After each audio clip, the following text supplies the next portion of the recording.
I hope everyone is ready because today's episode is going to lift your English skills higher than ever. I'm honestly feeling this rush of energy, excited as we start.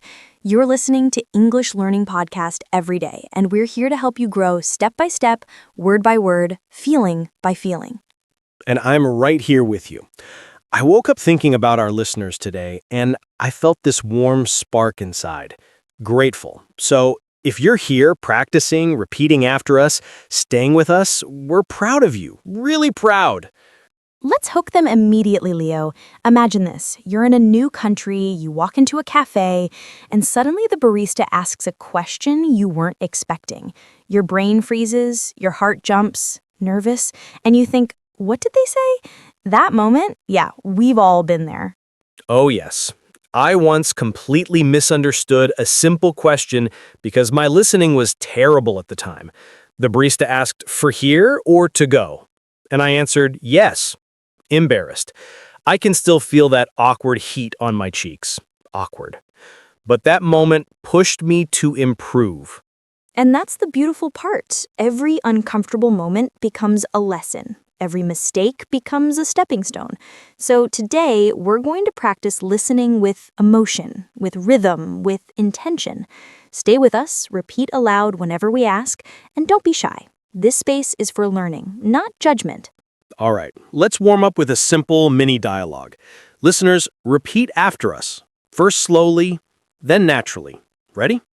Excuse me, can you help me find the bus stop? Sure, it's right around the corner. Repeat after us again, a little more confident this time. When you repeat sentences with emotion, your brain remembers them faster. It's like attaching a little feeling to every phrase, and suddenly it stays with you longer. I love that. So let's push a bit further. Imagine you're lost in a city and feeling a little overwhelmed, and you approach someone for help. Try this line with us. Sorry, I'm a bit lost. Could you tell me which way to the museum? Say it gently, but with that tiny shake in your voice you'd get when you're unsure. And the reply could be something like, of course, just walk straight, then turn left at the big fountain. Picture that moment of relief washing over you. These mini situations help you build real confidence. And speaking of confidence, Ella, do you remember that time I misunderstood a taxi driver? I thought he said something angry, but he was just talking loudly. I panicked, completely certain he was shouting at me. Oh yes, you told me. And then he turned out to be the sweetest guy ever. That's exactly why emotional listening matters. English speakers can sound different depending on their mood. Happy, rushed, irritated, relaxed. It all changes the tone. Listeners, try repeating this with feeling. First line, sorry, I didn't understand you. Say it with a little worry. Now say it again, but this time with confidence. Sorry, I didn't understand you. Feel your voice lift, steady, sure of itself. Good. That shift is important. It teaches your brain that you can control how you sound, no matter how someone else talks. Let's try a playful one. Can you speak a little slower? With a tiny hint of embarrassment. And the friendly reply, sure, no problem at all. When you practice like this, something amazing happens inside your mind. The words don't just sit there, they move, they breathe, they carry emotion. And that's how real conversations work. People don't speak like robots, so you shouldn't learn like one either. I can feel our listeners growing more confident already. Absolutely. And sometimes English conversations move fast. You hear a phrase and you're like, wait, what? That tiny moment of confusion can feel huge. But the more you train your ears, the quicker your brain reacts. It's like building a muscle. Let's give them another mini scene. Listeners, imagine you're running late for a meeting. Your heart is racing. You're trying to stay calm, but everything feels rushed. You stop someone on the street and say, excuse me, is the metro station close? Try it with that slightly out-of-breath feeling. And the person replies kindly, yes, just 2 minutes straight ahead. Imagine the relief. Imagine that moment when your shoulders drop. Repeat after us. Thank you so much. But this time, give it that grateful warmth. Nice. And here's a fun one. Let's practice a sentence with a touch of frustration. Say, I'm trying to understand, but it's really difficult. Let your voice shake just a little. And now we soften it. Could you explain it again, please? With a conciliative tone. Good. That's communication. Shifting emotions, adjusting tone, staying clear. You know, Leo, when learners understand tone, everything changes. I once met a student who sounded angry all the time, even when she meant something positive. She wasn't angry, she was just nervous. Right, and once she learned to match tone with intention, her English instantly sounded smoother and more natural. So listeners, stay with us. Keep repeating after us and keep feeling each sentence deeply. You're improving with every moment. Let's take it up a notch. Imagine you're at a restaurant and you've been waiting for a long time. You're feeling impatient and a little frustrated. You could say, "Excuse me, could we get our order soon, please?" Try it with that mix of politeness and impatience.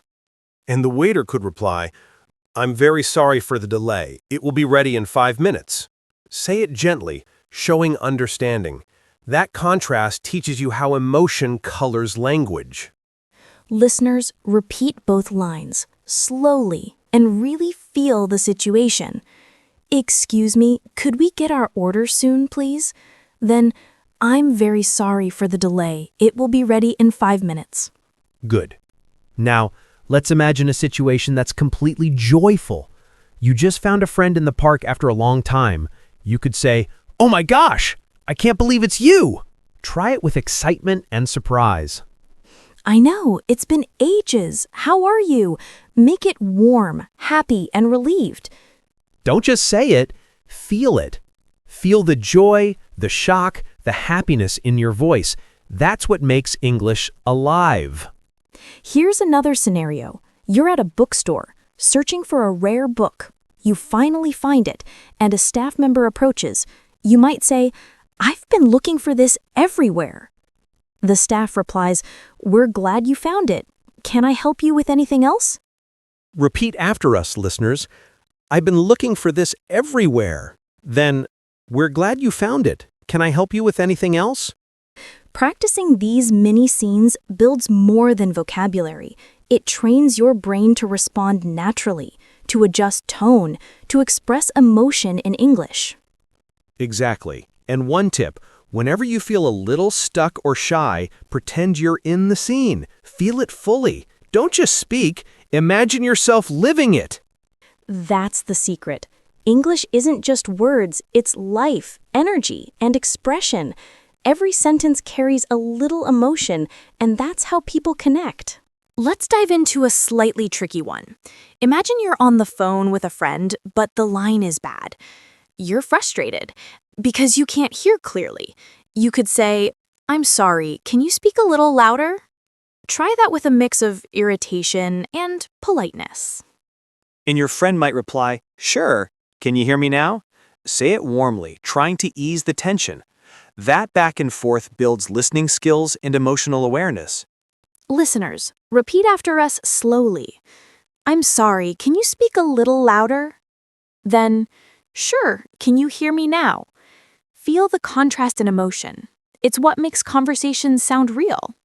Now picture a moment where someone gives you surprising news. Maybe your coworker tells you, you got the promotion. How would you react naturally? Really? Are you serious? Say it out loud. Feel the shock and joy mixing together. And the reply? Absolutely. You've earned it. Practice both lines. The more you feel the emotions, the more your listening and speaking skills grow. Okay, let's try a small disagreement scenario. You and a friend have different opinions about a movie. You might say, I actually didn't like the ending. Then your friend responds, Really? I thought it was amazing. That's how real conversations flow, with emotion attached. Repeat it slowly. I actually didn't like the ending. Then, really? I thought it was amazing.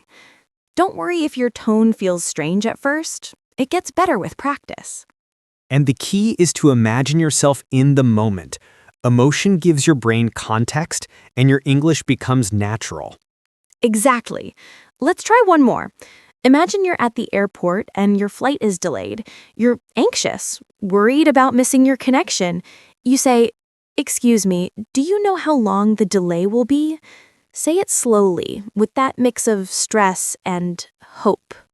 The staff replies, "It should be about an hour. We apologize for the inconvenience." Feel their calm, reassuring tone. Repeat after us and really live the scene. Imagine that same airport scene, Leo. You just realized your luggage is missing. Panic sets in. You might rush to the counter and say, "My bag didn't arrive. What should I do?" Feel the urgency in your voice. And the staff responds calmly, "Don't worry, we'll track it for you right away." Repeat after us, listeners. "My bag didn't arrive. What should I do?" Then, "Don't worry, we'll track it for you right away." That contrast teaches emotional balance in conversation. Here's a fun one for daily life. You bump into a neighbor while taking out the trash. You greet them, slightly embarrassed. "Oh, hi, I didn't see you there." And they reply warmly, "No worries. How are you?" Repeat it out loud. Everyday interactions like this build comfort. It's not just the words, it's the rhythm, the pauses, the subtle emotions that matter. Now let's practice a slightly sad scenario. You call a friend who's feeling down. You say gently, "I heard what happened. I'm really sorry." And your friend replies, "Thanks. It means a lot." Feel the empathy as you speak. Listeners, repeat both lines. "I heard what happened. I'm really sorry." Then, "Thanks. It means a lot." You're training your ears for emotion, not just words. Another common moment, you're at a coffee shop and spill your drink. Slight panic sets in. "Oh no, I'm so sorry." And the barista replies kindly, "It's okay. Don't worry about it." Repeat it. Feel the embarrassment and relief together. Little scenarios like these make English real. You're not memorizing, you're experiencing. And the more you experience, the more natural your speaking becomes. Listeners, keep imagining, keep repeating, keep feeling. Every sentence you practice with emotion builds your listening, speaking, and confidence. Your English isn't just words, it's alive, it's expressive, it's powerful. Hi everyone, I hope you enjoy my talk. Try it with that mix of excitement and jitters. We're looking forward to it. Repeat it with feeling. Hi everyone, I hope you enjoy my talk. We're looking forward to it. That emotional contrast makes your sentences sound real. Now let's shift to a relaxing scenario. Relaxed. You're walking in a park on a calm afternoon. You see a friend and say, "It's such a peaceful day, isn't it?" And your friend replies, "Absolutely. I love it here." Repeat after us, feeling the ease of the moment. Here's a tricky one. Imagine you're in a bookstore and someone accidentally bumps into you. Slight annoyance, but polite. "Oh, excuse me, that hurt a little." And they respond sincerely, "I'm so sorry, I didn't see you." Practice both lines, really feel the subtle tension and resolution. Mini dialogues like this sharpen your listening. You start noticing tone changes, emotional cues, and even the rhythm of natural English. It's more than words, it's life. Let's try a happy surprise scenario. "Wow, you didn't have to do this. I wanted to make your day better." Say both lines with feeling. Daily small interactions like these are perfect for intermediate learners. They teach empathy, confidence, and tone adjustment. Another real-life moment. You're asking for directions and feeling a bit lost. "Excuse me, could you tell me how to get to the train station?" And the local responds kindly, "Sure. Go straight, then turn right at the second traffic light." Repeat it and feel the anxious start and the relief after guidance. Keep practicing these scenarios, listeners. Every repetition, every emotion strengthens your listening and speaking. You're becoming a more natural, confident English speaker with every line. Imagine a moment where you're confused in a shop. "Excuse me, can you explain this product to me?" Say it with curiosity, but also a little hesitation. Of course. This is our newest model, and it works like this. Repeat after us, feeling the curiosity in your voice. Here's a scenario with a hint of pride. You've completed a challenging project at work and you tell your colleague, "I finally finished it." They reply, "That's amazing, congratulations." Practice both lines, letting the pride and joy show naturally. Let's do a slightly awkward moment. You accidentally interrupt someone in a conversation. You could say, "Oh, I'm sorry, I didn't mean to interrupt." And they respond, "No problem at all." Feel the embarrassment and the reassurance. Another useful situation, you're asking for help in a library. You might say, "Excuse me, could you help me find this book?" The librarian responds, "Certainly, follow me." Repeat with feeling, noticing the politeness and the welcoming tone. Now let's practice a sad situation. You hear your friend lost something valuable. You say, "I'm really sorry this happened." And they respond, "Thanks. I appreciate your support." These lines teach emotional listening and appropriate response. A fun scenario. You're joking with a friend. "I can't believe you ate all the cookies." They reply, "Hey, they were delicious," laughing. Feel the humor in both lines. One more practice. A slightly urgent situation. You need to tell someone, "Please hurry, the meeting starts soon." And they respond, "Okay, I'm on my way." Repeat it and feel the urgency and action. Practicing these mini dialogues with real emotion makes your English come alive. Remember, it's not just what you say, it's how you say it. Every word carries feeling, and that's what makes conversations natural. Let's imagine a slightly scary situation. You're walking home at night and hear a strange noise. You could whisper, "Who's there?"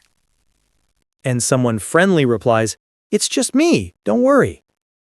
Repeat both lines, sensing the shift from fear to relief. Now a moment of relief. You've been looking for your phone everywhere and finally find it. Oh, here it is. Thank goodness. Let's try a frustrated situation.